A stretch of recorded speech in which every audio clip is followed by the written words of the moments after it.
Bonjour et bienvenue sur ma chaîne Un thé à Montréal. Aujourd'hui, je vous propose un gâteau aux fruits que vous pouvez découper en cœur pour le décliner en dessert de la Saint-Valentin ou le découper en chiffres pour en faire un gâteau d'anniversaire.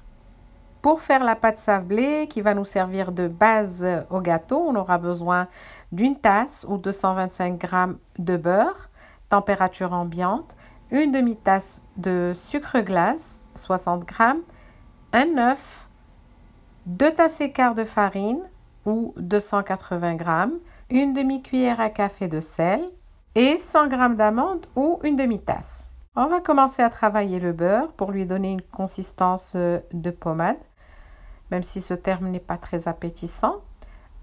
On va y rajouter les 60 g de sucre glace, la vanille liquide et on travaille le tout pour en faire un mélange homogène.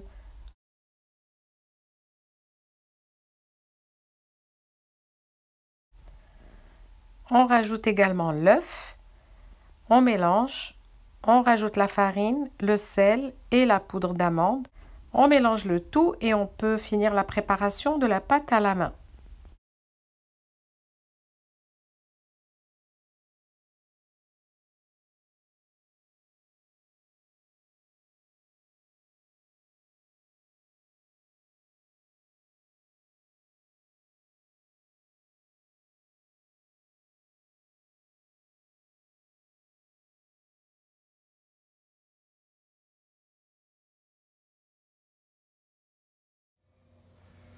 On en fait 2 boules qu'on met dans un film plastique alimentaire, puis on va le mettre au réfrigérateur pendant 30 à 40 minutes.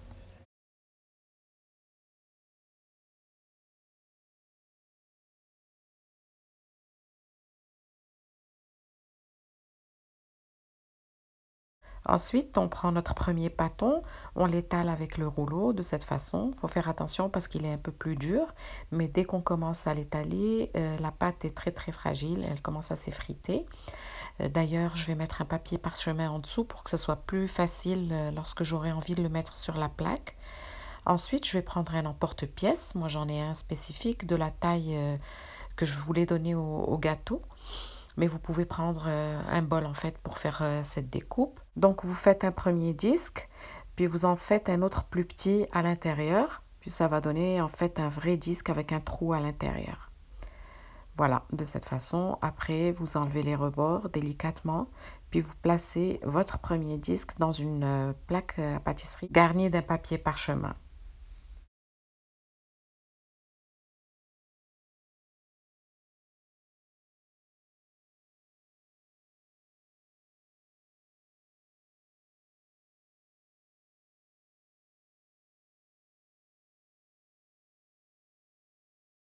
On passe au second pâton et on procède exactement de la même façon. On les met tous les deux sur une plaque et on les fait cuire à 350 degrés pendant 10 minutes.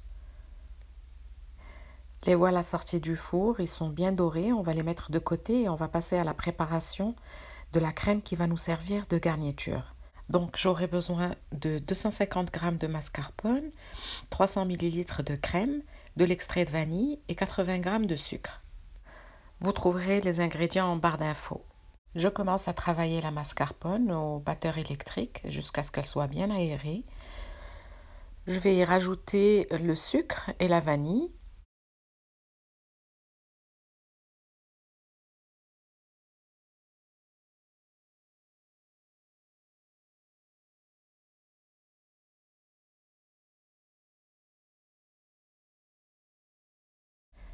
Et voilà, ensuite je vais passer faire une crème chantilly avec la crème fraîche. Je vais la travailler au batteur électrique également.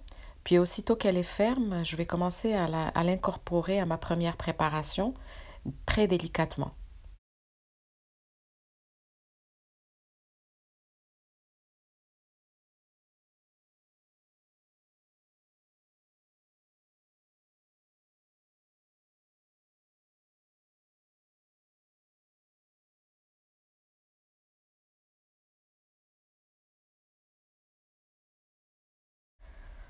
Voilà, on rajoute cuillère par cuillère de crème chantilly à la crème de mascarpone.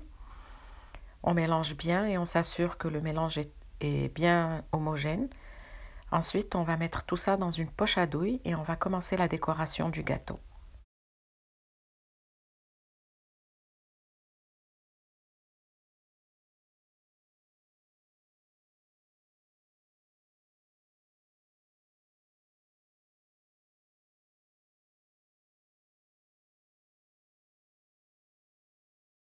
Là, vous avez choisi la douille que vous voulez, peu importe. Vous pouvez même prendre une douille simple, ça va faire joli également. J'ai mis un petit peu de crème pour bien fixer ma première base de gâteau, puis j'ai commencé à le décorer comme ça, à remplir tout le disque de crème.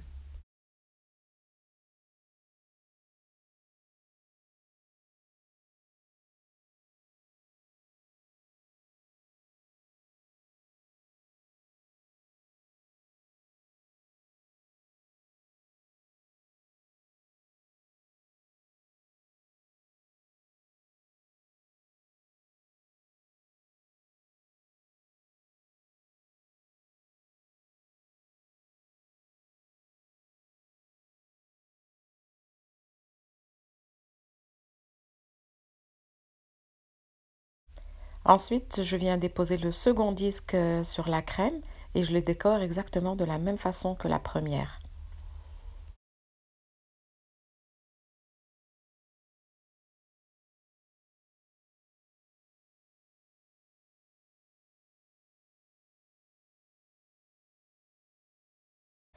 Là, c'est la partie la plus sympa de ce gâteau. Vous allez pouvoir laisser libre cours à votre imagination et à votre créativité. Moi, j'ai coupé des fraises en deux. Je les ai placées par-ci, par-là sur le gâteau. J'ai aussi quelques meringues. Pour ma recette de meringues, je vais vous la mettre en barre d'infos. Pour rester dans l'esprit Saint-Valentin, j'ai choisi seulement des fruits rouges, des framboises, des myrtilles, aussi des fraises. J'ai aussi un glaçage royal en forme de rose blanc que vous voyez juste à côté. Et j'ai quelques œillets que j'ai cueillis dans un bouquet que j'avais dans ma cuisine. Puis j'ai fait la décoration comme bon me semblait. Vous pouvez en faire autant. Vous pouvez faire exactement la même chose ou bien créer un autre décor.